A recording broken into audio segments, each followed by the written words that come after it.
ये आज मेरे से सुन ले कि जब तक मैं जिंदा हूं आपको एनआरओ नहीं मिलने लगा। एनआरओ पाकिस्तान ਦੇ ਵਜ਼ੀਰ ਆਜ਼ਮ ਤਕਰੀਬਨ ਆਪਣੀ ਹਰ ਤਕਰੀਰ ਵਿੱਚ ਐਨਆਰਓ ਨਾ ਦੇਣ ਦੀ ਗੱਲ ਕਰਦੇ ਨੇ ਤੇ ਆਪੋਜੀਸ਼ਨ ਵੱਲੋਂ ਐਨਆਰਓ ਨਾ ਮੰਗਣ ਦੀ ਯਕੀਨ ਦਹਾਨੀ ਕਰਵਾਈ ਜਾਂਦੀ ਹੈ।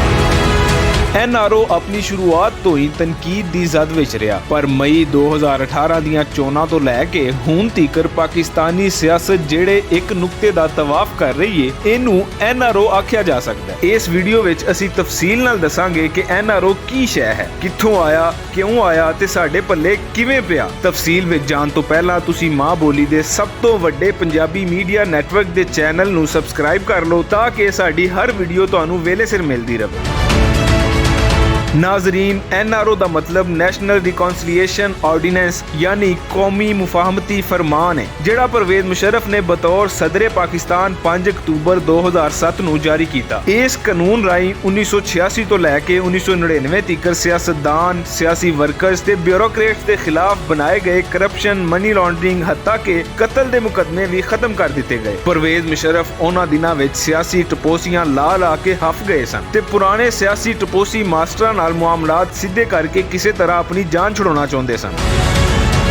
ਸਿਆਸੀ ਪੰਡਤਾਂ ਦਾ ਕਹਿਣਾ ਹੈ ਕਿ ਐਨਆਰਓ ਅਮਰੀਕਾ ਦੇ ਕਹਿਣ ਉੱਤੇ ਬੇਨਜ਼ੀਰ ਤੇ ਪਰਵੇਜ਼ ਮੁਸ਼ਰਫ ਵਿਚਕਾਰ ਹੋਣ ਵਾਲੀ ਇੱਕ ਖੁਫੀਆ ਡੀਲ ਦਾ ਹਿੱਸਾ ਹੈ, ਜਿਹਦੇ ਬਾਅਦ ਹੀ ਬੇਨਜ਼ੀਰ ਤੇ ਨਵਾਜ਼ ਸ਼ਰੀਫ ਦੀ ਪਾਕਿਸਤਾਨ ਤੇ ਪਾਕਿਸਤਾਨੀ ਸਿਆਸਤ ਵਿੱਚ ਵਾਪਸੀ ਮੁਮਕਿਨ ਹੋਈ। ਇਸ ਕਾਨੂੰਨ ਤੋਂ ਫਾਇਦਾ ਚੁੱਕਣ ਵਾਲਿਆਂ ਵਿੱਚ ਪੀਪਲਸ ਪਾਰਟੀ ਤੇ ਐਮਕੇਐਮ ਦੇ ਪਹਿਲੀ ਸਫਾ ਵਾਲੇ ਲੀਡਰ ਵੀ ਸ਼ਾਮਿਲ ਸਨ। ਪਾਕਿਸਤਾਨ ਦੀ ਸੁਪਰੀਮ ਕੋਰਟ ਨੇ 2 ਸਾਲ ਬਾਅਦ ਹੀ ਚੀਫ ਜਸਟਿਸ ਇਫਤਿਖਾਰ ਚੌਧਰੀ ਦੀ ਸਰਬਰਾਹੀ ਵਿੱਚ ਐਨਆਰਓ ਦੇ ਖਿਲਾਫ ਸਮਾਅਤ ਕੀਤੀ ਤੇ ਇਸ ਕਾਨੂੰਨ ਨੂੰ ਕਾਲਾ ਕਾਨੂੰਨ ਆਖ ਕੇ ਖਤਮ ਕਰ ਦਿੱਤਾ। ਨਾਲ ਹੀ ਇਸ ਕਾਨੂੰਨ ਰਾਹੀਂ ਖਤਮ ਕੀਤੇ ਗਏ ਮੁਕੱਦਮੇ ਵੀ ਬਹਾਲ ਕਰ ਦਿੱਤੇ। ਮੁਸ਼ਰਫ ਨੇ ਚੀਫ ਜਸਟਿਸ ਨੂੰ ਫਾਰਿਗ ਕਰ ਦਿੱਤਾ ਤੇ ਨਵੇਂ ਚੀਫ ਜਸਟਿਸ ਰਾਹੀਂ ਆਪਣੇ ਫੈਸਲੇ ਬਹਾਲ ਕਰਵਾ ਲਏ। ਇਸ ਦੌਰਾਨ ਸਿਆਸਤਦਾਨਾਂ ਜਿਹੜਾ ਜੁਗਾੜ ਲਾਣਾ ਸੀ ਲਾ ਲਿਆ ਤੇ ਦੋਵੇਂ ਵੱਡੇ ਸਿਆਸਤਦਾਨ ਯਾਨੀ ਨਵਾਜ਼ ਸ਼ਰੀਫ ਤੇ ਬੇਨਜ਼ੀਰ ਵਾਪਸ ਆ ਗਏ ਤੇ 2008 ਵਿੱਚ ਇਲੈਕਸ਼ਨ ਕਰਵਾਉਣ ਦਾ ਫੈਸਲਾ ਹੋ ਗਿਆ। ਬੇਨਜ਼ੀਰ ਨੂੰ ਪਿੰਡੀ ਵਿੱਚ ਮਾਰ ਦਿੱਤਾ ਗਿਆ, ਜਿਹਦੇ ਨਤੀਜੇ ਵਿੱਚ ਪੀਪਲਸ ਪਾਰਟੀ ਦੀ ਹਕੂਮਤ ਬਣ ਗਈ। 2009 ਵਿੱਚ ਜਦੋਂ ਪੀਪਲਸ ਪਾਰਟੀ ਹਕੂਮਤ ਕਰ ਰਹੀ ਸੀ, ਟਰਾਂਸਪੇਰੈਂਸੀ ਇੰਟਰਨੈਸ਼ਨਲ ਨੇ ਪਾਕਿਸਤਾਨ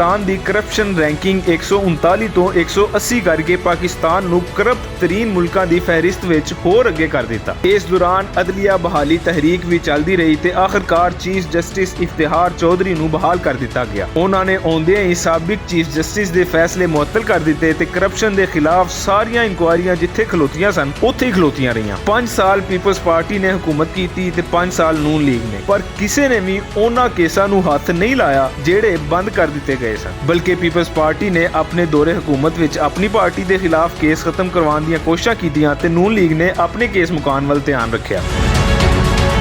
ਹੁਣ ਹਕੂਮਤ ਦੀ ਤਾਕਤ ਤੀਜੀ ਵੱਡੀ ਪਾਰਟੀ ਦੇ ਹੱਥ ਵਿੱਚ ਤੇ ਆਏ ਦਿਨ ਉਹਨਾਂ ਪੁਰਾਣਿਆਂ ਕੇਸਾਂ ਨੂੰ ਖੋਲਿਆ ਜਾ ਰਿਹਾ ਹੈ ਤੇ ਨਾਲ ਵਜ਼ੀਰ ਆਜ਼ਮ ਇਹ ਵੀ ਕਹਿ ਰਹੇ ਨੇ ਕਿ ਉਹਨਾਂ ਦੀ ਹਕੂਮਤ ਰਵੇ ਜਾਂ ਨਾ ਰਵੇ, ਹੁਣ ਕਿਸੇ ਨੂੰ ਵੀ ਕੋਈ ਐਨਆਰਓ ਨਹੀਂ ਦਿੱਤਾ ਜਾਵੇਗਾ। ਵੇਲੇ ਨੇ ਇਹ ਤਾਂ ਸਾਬਤ ਕਰ ਦਿੱਤਾ ਹੈ ਕਿ ਐਨਆਰਓ ਦੇਣਾ ਕਿਸੇ ਵੀ ਲਿਹਾਜ਼ ਨਾਲ ਪਾਕਿਸਤਾਨ ਦੇ ਹੱਕ ਵਿੱਚ ਨਹੀਂ ਸੀ, ਪਰ ਕੀ ਹੁਣ ਅਸੀਂ ਪਾਕਿਸਤਾਨੀ ਮੁਲਕ ਦੀ ਦੌਲਤ ਲੁੱਟਣ ਵਾਲਿਆਂ ਕੋਲੋਂ ਵਸੂਲੀਆਂ ਹੁੰਦਿਆਂ ਵੀ ਕਦੀ ਵੇਖਾਂਗੇ ਜਾਂ ਨਹੀਂ, ਇਹ ਵੀ ਵੇਲਾ ਹੀ ਦੱਸੇਗਾ।